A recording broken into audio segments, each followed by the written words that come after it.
Offence வந்து சீரியஸாக இருந்தது, அது வந்து ஒரு ஐபிசிக்கிலேயோ ஒரு ஸ்ட்ரேஞ்சராக இருந்தாருனாலோ தான் போலீஸ் ஆஃபீஸர் அப்படிங்கிற அதிகாரத்தை துஷ்பிரயோகம் பண்ணி அவர் அதை யூஸ் பண்றாரு.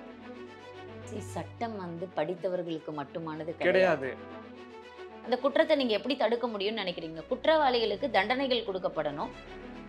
ஹியூமன் ரைட்ஸ் கேசஸ்ல போட்டு இந்த மாதிரி ஒருத்தர் அடிச்சாரு அப்படின்னு காயம் ப்ரூவ் ஆயிடுச்சு அப்படின்னா சொல்லுவீங்க காவல்துறை எனது நண்பன் அப்படின்னு சொல்லுவாங்க. அதுக்காக நீங்க தோள்ல கை போட்டுட்டு ஃப்ரெண்டு மாதிரி பேசணும்னு கிடையாது. இப்ப எதிர்த்தரப்புல இருக்கிறவங்க என்னன்னா சில நேரங்கள்ல என்னன்னா பாதிக்கப்படுற பொதுமக்களுக்கு பாதிப்பு இல்லாம பாத்துக்கணும் அப்படின்னா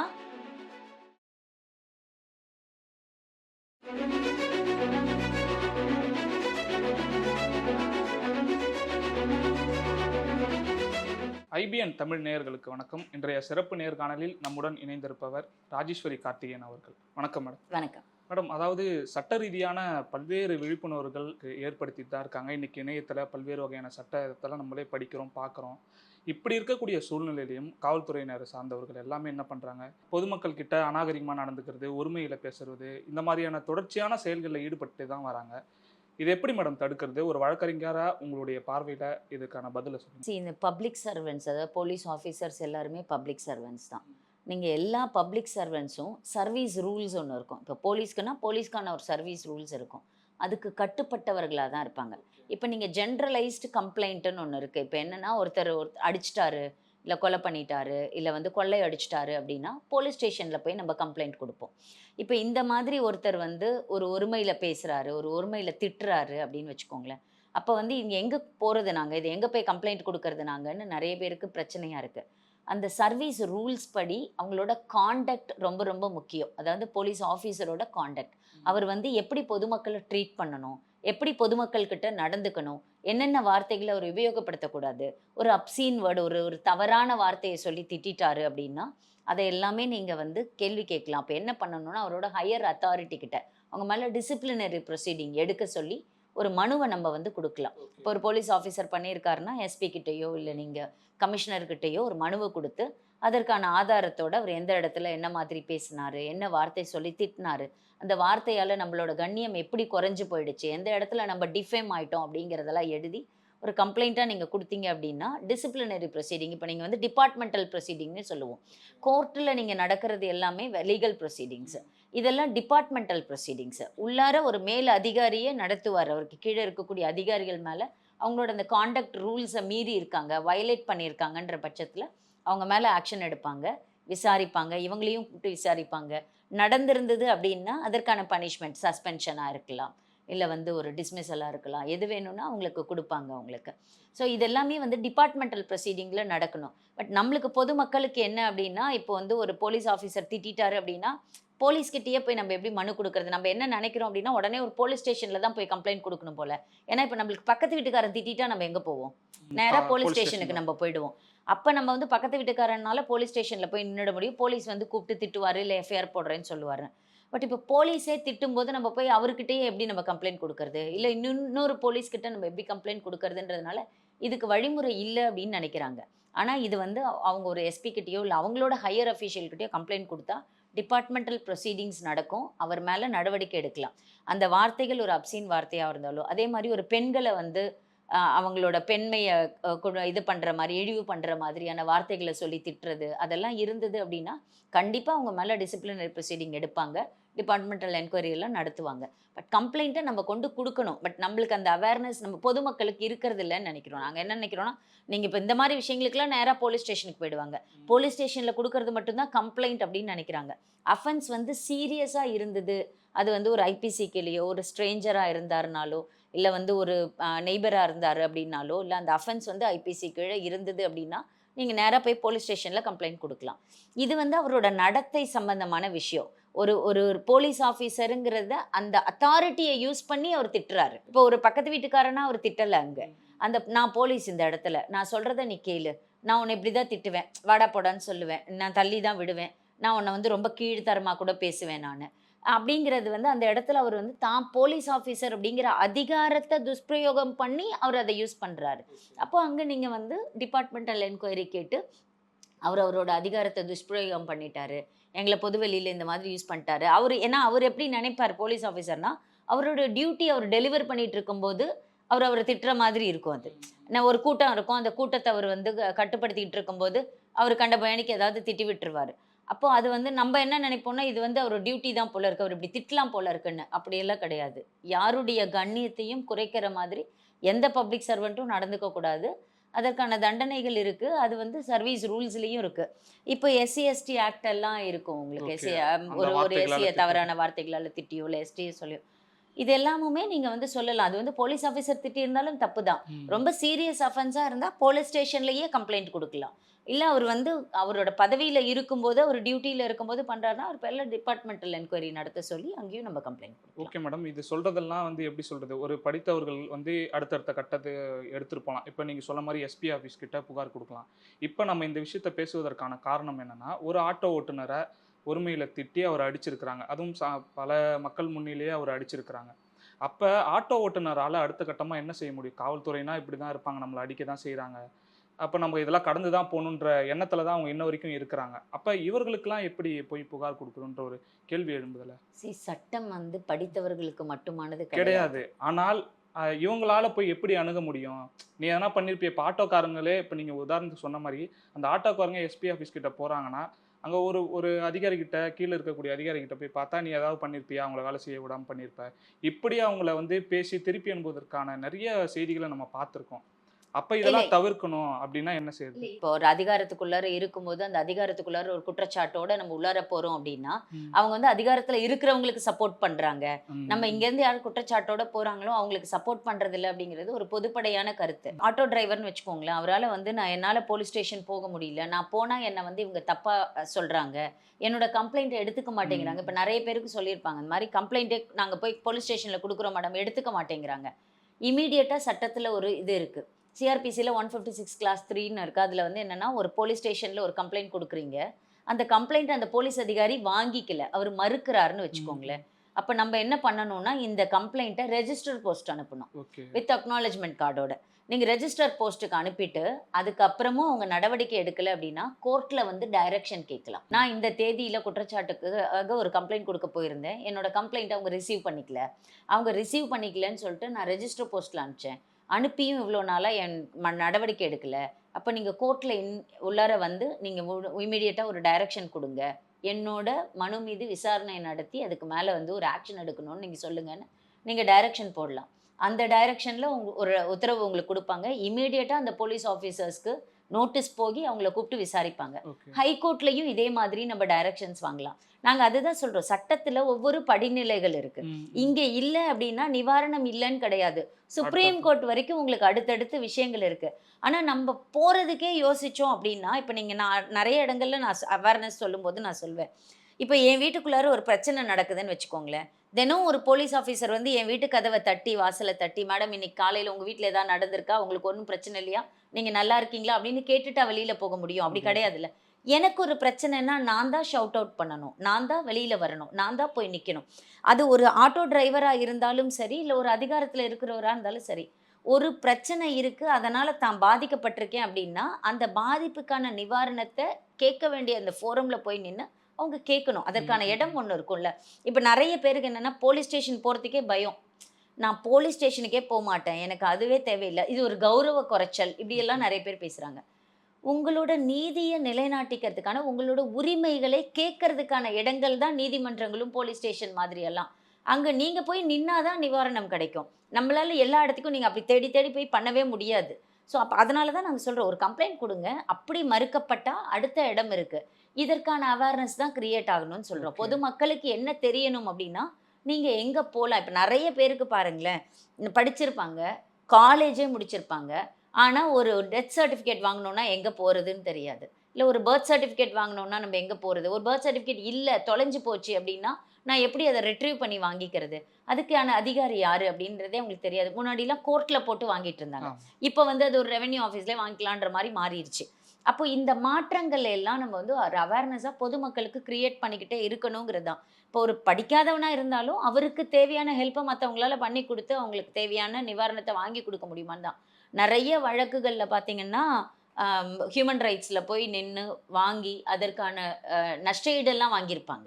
நெறைய பேர். நாங்க பெக்குலியராக சில விஷயங்களை சொல்கிற இந்த போக்சோ கேசஸ் அதில் பாதிக்கப்பட்ட பெண்களுக்கு அந்த குழந்தைங்களா இருந்தாங்க அப்படின்னா அவங்களுக்கு ஒரு காம்பன்சேஷன் கவர்மெண்ட் சைட்லேருந்து கொடுப்பாங்க. அதுவே நிறைய பேருக்கு தெரியாது.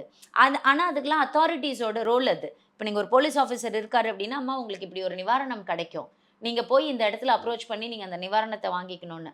பட் அது அந்த ரைட் டைமுக்கு அவங்களுக்கு அதை சொல்லவும் மாட்டாங்க, அவங்க போய் அதை கேட்கவும் மாட்டாங்க. இதை நீங்கள் அப்படி தான் பார்க்கணும். ஒரு சாதாரண மனுஷன்தான் அப்படின்னா கூட அது அவரோட உரிமை இல்லையா? தன்னோட கண்ணியத்தை காப்பாற்றிக்க வேண்டியது அவரோட உரிமை. ஒரு 100 பேருக்கு மத்தியில் என்ன ஒருத்தர் அசிங்கமாக பேசியிருக்காரு, என்ன ஒருத்தர் வந்து அவரோட அதிகாரத்தை கையில் வச்சுக்கிட்டு என்னை வந்து அசிங்கப்படுத்தியிருக்காரு அப்படின்னா, அவர் அந்த உரிமையை நிலைநாட்டுறதுக்காக அவர் அந்த இடத்துக்கு போய் தான் ஆகணும். நம்ம வந்து போகாமலே இல்லை இதை தடுத்துடலாமா அப்படின்னீங்கன்னா, ஒரு குற்றம் நடந்துகிட்டு இருக்கு. அந்த குற்றத்தை நீங்கள் எப்படி தடுக்க முடியும்னு நினைக்கிறீங்க? குற்றவாளிகளுக்கு தண்டனைகள் கொடுக்கப்படணும், இல்லை குற்றவாளிகள் திருத்தப்படணும். இந்த 2 விஷயம் நடந்தால் தான் குற்றம் குறைவதற்கான வாய்ப்பு இருக்குது. இப்போ இது 2ம் நடக்கணும்னா பாதிக்கப்பட்டவங்க வெளியில வரணும்ல, பாதிக்கப்பட்டவங்க வந்து முதல்ல சொல்லணும்ல. இது நடந்தால் மட்டும்தான் இதை நீங்கள் குறைக்க முடியும். ஏன்னா எல்லாத்துலேயும் சட்டம் ரொம்ப தெளிவாக தான் இருக்குது. சட்டத்தில் உங்களுக்கு தேவையான நிவாரணமும் அதற்கு தேவையான விஷயங்களும் குற்றங்களுக்கு தேவையான தண்டனைகளும் அதில் இருக்குது. பாதிக்கப்பட்டவங்க வெளியில வரணும். நம்ம வந்து என்ன நினைக்கிறோம்னா, அவன் திட்டிட்டான் அப்படின்னு உடனே ஒரு சிம்பத்தி கிரியேட் பண்ணிக்கிறோம். ஓகே, என்ன திட்டிட்டான்னு நம்ம உட்காந்து பேசிக்கிட்டே இருக்கமே ஒழிய, இது குறையணும் அப்படின்னா இவன் மேல நம்ம ஆக்ஷன் எடுக்கணும். அவனுக்கு தக்க தண்டனை கிடைக்கணும். அதுக்கு நீங்க போராடினா தான் அடுத்த ஒரு தடவை குற்றம் அது நடக்காம நிறுத்த முடியும்னு நினைக்கிறேன். Okay madam. ஆனா இப்ப நீங்க சொல்றீங்க இவங்க அடுத்தடுத்த கட்டத்துக்கு போக மாட்றாங்க. சாமானியர்களுடைய பார்வைகள், அந்த அவங்களுடைய பார்வைகளுக்கு மத்தியில பார்க்கக்கூடிய செய்திகள்லாம் என்னவா இருக்குன்னா, எல்லாருக்குமே இப்ப வழக்கறிஞர்களை கூட ஸ்டேஷன்ல வச்சு தாக்கக்கூடிய செய்திகள்லாம் நம்ம பார்க்குறோம். அப்ப அந்த செய்திகள்லாம் பார்க்கும்பொழுது இவர்கள் அச்சமடைந்து ஒரே இடத்திலே தேங்கக்கூடிய நிலை தானே மீண்டும் மீண்டும் உருவாகுது. போலீஸ் ஸ்டேஷன்ல தாக்குதல் அப்படிங்கிறது வந்து ரொம்ப சாதாரணமா கேட்குற விஷயமா தாங்க இருக்கு. அதுவுமே இப்போ போலீஸ் என்ன பண்றாங்க அப்படின்னா, இப்போ ஒரு திருடன் இருக்கான், இல்லை வந்து ஒரு பிக் பாக்கெட் அடிக்கிறான், எதையோ ஒன்று பிடிச்சிட்டான்னா பிடிச்ச இடத்துலயே அடிச்சிடுறாங்க. அங்கேயே உடனே ஓங்கி அடிச்சு தான் கூட்டு வராங்க. இவங்க என்ன நினைக்கிறாங்க அப்படின்னா, பிடிச்ச உடனே ஓங்கி அடிச்சுட்டா நம்மளோட வீரம் தெரியுதுன்னு நினைக்கிறாங்களா, இல்லை அவனை கண்ட்ரோல் பண்ணிடுறோன்னு நினைக்கிறாங்களா, என்னங்கிறது நம்மளுக்கு தெரியறதில்ல. ஆனால் அடிக்கிறதுக்கான அதிகாரம் சட்டத்தில் அவங்களுக்கு கிடையவே கிடையாது. இப்போ நீங்கள் இதில் சொல்லுவோம் நாங்கள், இப்போ போலீஸ்கிட்ட உட்காந்து ஒரு ஸ்டேட்மெண்ட் கொடுக்குறாங்கன்னு வச்சுக்கோங்களேன். போலீஸ் அடித்து திட்டி இல்லை அவங்கள வந்து பயமுறுத்தி அவங்கக்கிட்ட ஒரு ஸ்டேட்மெண்ட் வாங்குறாங்கன்னு வச்சுக்கோங்களேன். அந்த ஸ்டேட்மெண்ட் எல்லாம் வந்து செல்லாது கோர்ட்டுக்கு முன்னாடி. ஈவன் நீங்கள் ஒரு 161 ஸ்டேட்மெண்ட்னு சொல்லுவோம், அதாவது போலீஸார்கிட்ட நீங்கள் கொடுக்குற ஸ்டேட்மெண்ட்டு, அதையே வந்து டைரெக்டாக கோர்ட் அட்மிட் பண்ணிக்காது, அட்மிசிபிள் கிடையாது. ஆனால் அது எதனால் அப்படின்னா, ஒரு அதிகாரி வந்து அந்த அதிகாரத்தின் பேரில் அவங்ககிட்ட இருந்து வாங்கினார் அப்படின்னா அதில் ஒரு சரியான ஸ்டேட்மெண்ட் இருக்காது. இவர் கேட்குற இப்போ அவன் எப்படி ஆன்சர் பண்ணியிருப்பான் அப்படின்னா, இதை நீ சொன்னீன்னா விடுறேன். நிறைய போலீஸ் ஸ்டேஷனில் உண்டு, அது நீங்கள் எல்லா வழக்குகளையும் உண்டு. எப்படின்னா, இந்த பாரு ஒத்துக்கோ வெளியில் அனுப்புகிறேன், இல்லைன்னா எஃப்ஐஆர் தான், உடனே உள்ளார தூக்கி உட்கார வச்சிருவேன். அப்போ இவங்களுக்கு என்ன இருக்குன்னா, எழுதி கொடுத்துட்டா போயிட சொல்லுவாங்க போல இருக்கு, அப்படி இங்கேருந்து கிளம்பினா போதும், வெளியில் போனால் போதும்னு அவங்க சொல்கிறத எழுதி கொடுத்துட்டு வந்துடுவாங்க. பட் அது எதுவுமே கோர்ட்டுக்கு முன்னாடி செல்லாது. கோர்ட்டில் வந்து டைரெக்டாக அது எதுவுமே அட்மிசிபிள் ஆகாது. ஸோ நீங்கள் அதை வந்து எடுத்துக்கணும் முதல்ல. இப்போ யாரு வந்து பாதிக்கப்பட்டவராக இருக்கிறாரோ அப்போ அவர் வந்து அதை எடுத்துக்கணுமா, நான் சொல்ல முடியாது சார் அப்படின்னு சொல்லிட்டு. பட் எல்லா இடத்துலையும் இந்த ஃபோர்ஸ் இருக்குல்ல, இது வந்து ரொம்ப சகஜம்.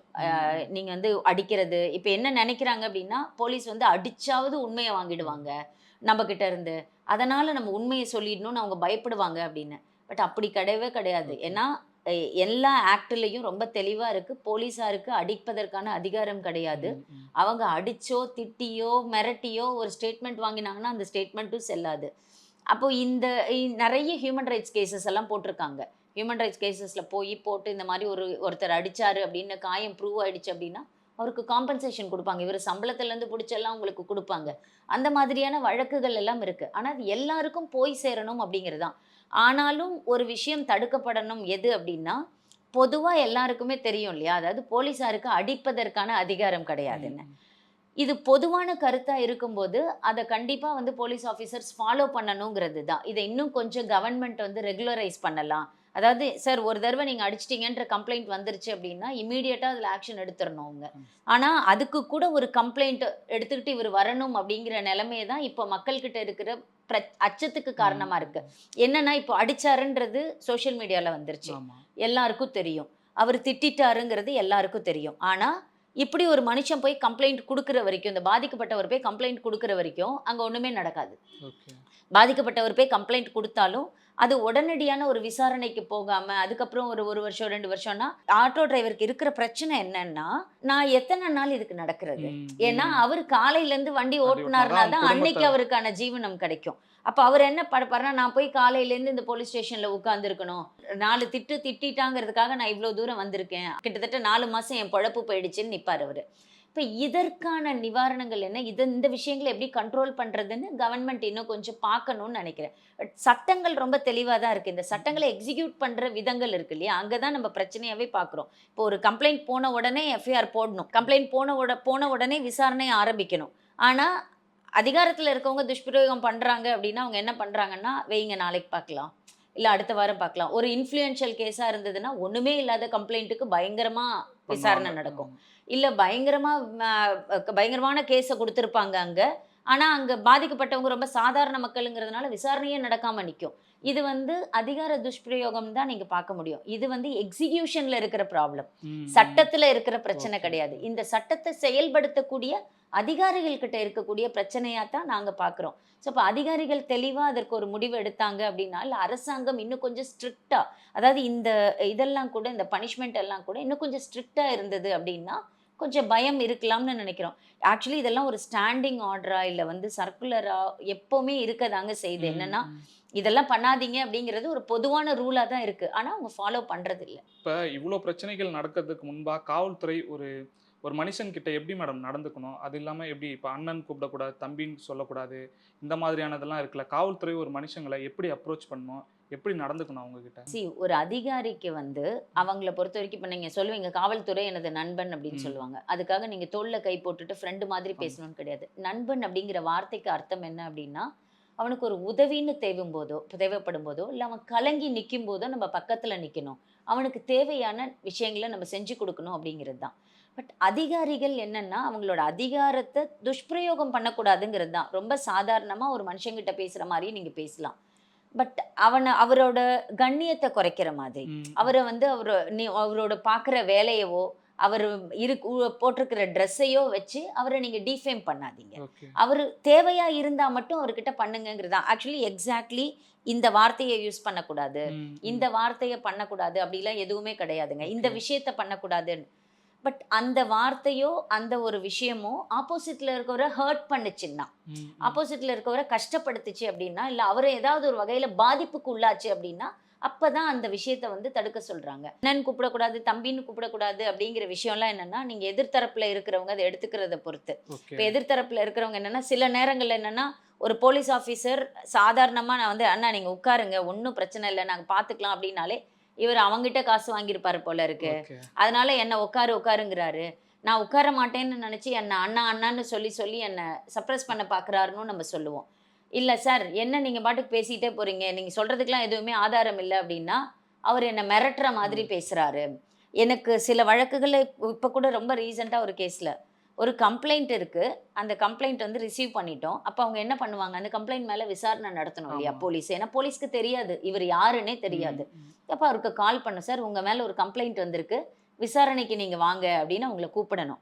அவரு கூப்பிட்ட உடனே இவரு எல்லாத்தையும் ஃபோன கீனெல்லாம் ஆஃப் பண்ணிட்டு காணாம போயிட்டாரு. ஓகே. என்ன கம்ப்ளைண்ட்டு, யாரு குடுத்துருக்காங்க, என்ன சொல்லியிருக்காங்க, எதுவுமே அவருக்கு தெரியாது. ம், ம், அப்ப ம். அவங்களோட பொதுமக்களோட பார்வை எப்படி இருக்குன்னா, போலீஸ்னாலே பயம். ஸ்டேஷன்னாலே ம். பயம். ஆனா என்ன ஒரு விஷயம்னா, போலீஸ் ஸ்டேஷன்லயும் என்கொயரி நடக்கணும். ம். இன்வெஸ்டிகேஷன் நடக்கணும். அவங்களும் ஒரு குற்றத்த அப்படியே எடுத்துக்க முடியாது. இப்ப ஃபார் எக்ஸாம்பிள் பிரைமா ஃபேசி ஒரு கேஸ்ன்னு சொல்லுவோம் நாங்க. இப்போ ஒரு கொலை நடந்துருச்சுன்னு வச்சுக்கோங்களேன். கொலை நடந்துதா, நடக்கலையான்னு வெரிஃபை பண்ணிட்டு எஃப்ஐஆர் போட முடியாது அவரு. ஓகே. அங்க ஒரு டெட் பாடி டெட் இருக்கு அப்படின்னா, முதல்ல ம். எஃப்ஐஆர் போட்டுட்டு தான் விசாரணைய அவங்க ஓகே, தொடங்குவாங்க. ஓகே. ஆனா, அதுவே இப்போ ஒரு குடும்ப கேஸ்ன்னு வச்சுக்கோங்களேன். என்ன வீட்டுக்காரர் அடிச்சாருன்னு போய் கம்ப்ளைண்ட் குடுக்குறாங்க அப்படின்னா, அப்போ கூப்ட்டு, சார் அடிச்சாருன்னு கம்ப்ளைண்ட் குடுத்துருக்காங்க. என்ன நடந்திருக்குன்னு விசாரிச்சுட்டு எஃப்ஐஆர் போடுங்கன்னு ம், சொல்லுவோம். ம். ஏன்னா, அங்க நடந்ததற்கான பிரைமா ஃபேசி எதுவும் இவங்க கையில கிடையாது. ஓகே, இவங்க ஓகே. சொல்ற வார்த்தைகள் மட்டும் தான் இருக்கு. அப்போ போலீஸாருக்கும் இவ்ளோ ரூல்ஸ் இருக்குங்க. நீங்க ம். ஒரு ஒரு இன்வெஸ்டிகேஷன் பண்றதுக்கு ஒரு ரூல் இருக்கு அவங்களுக்கு. ஒரு இடத்துல பேசுறதுக்கு ஒரு ரூல் இருக்கு.